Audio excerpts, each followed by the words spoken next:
नमस्कार, next 9 news पर आपका बहुत बहुत स्वागत है। बीएसपी का जनाधार लगभग यूपी में तो अब खत्म हो चुका है। जिस तरह से आपने देखा कि पिछले चुनावों में मायावती को कोई भी अच्छा वोट बैंक यूपी के अंदर नहीं मिलता हुआ दिखाई दिया। यहाँ तक कि 2022 के विधानसभा चुनावों में बीएसपी को सिर्फ एक ही सीट मिल पाई और 2024 के लोकसभा चुनाव में एक भी सीट नहीं मिल पाई।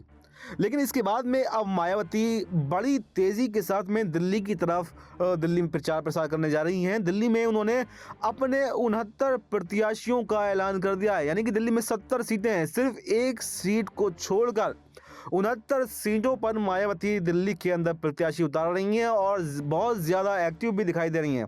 आपने पिछले कुछ समय में देखा कि किस तरह से मायावती के भतीजे आकाश आनंद दिल्ली में रैलियां करते हुए दिखाई दिए और सीधे अरविंद केजरीवाल पर हमला करते हुए दिखाई दिए। इसी बीच आकाश आनंद के छोटे भाई ईशान आनंद की भी राजनीति में एंट्री हो गई है और ये माना जा रहा है कि मायावती बीएसपी के अंदर ईशान आनंद को भी बड़ी जिम्मेदारी दे सकती हैं, क्योंकि यूपी में तो उनको अच्छा परिणाम, अच्छे रिजल्ट नहीं मिल पाए। तो क्या दिल्ली के अंदर वो अपनी पकड़ को मजबूत कर पाएंगी? क्या अपनी पकड़ को और ज़्यादा ऊंचाइयों तक ले पाएंगे? क्योंकि पहले से भी देखा गया है कि उत्तर प्रदेश के साथ साथ भी जब वो मुख्यमंत्री रही थी, उसके साथ साथ भी दिल्ली के अंदर वो प्रत्याशी को हमेशा से उतारती रही हैं। हालांकि ऐसा नहीं है कि पहली बार उन्होंने दिल्ली के अंदर अपने प्रत्याशियों को उतारा हो, लेकिन पहले भी उनके प्रत्याशी जीते भी, ऐसा नहीं जीते नहीं हैं, जीते भी हैं। कभी एक, कभी दो, कभी 4-5 विधायक उनके जीते रहे हैं।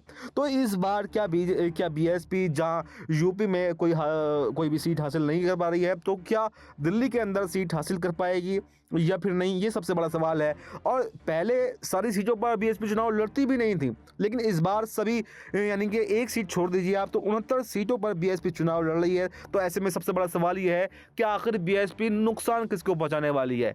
क्या आम आदमी पार्टी को बीएसपी नुकसान पहुंचाएगी? क्या बीजेपी को इसका नुकसान होगा या फिर कांग्रेस को इसका नुकसान हो सकता है? लेकिन हालांकि अगर रैलियों की बात करें तो रैलियों में सीधे सीधे आकाश आनंद ने अरविंद केजरीवाल पर, आतिशी सिंह पर हमला बोला है, उनकी नीतियों को, योजनाओं पर सवाल उठाएं।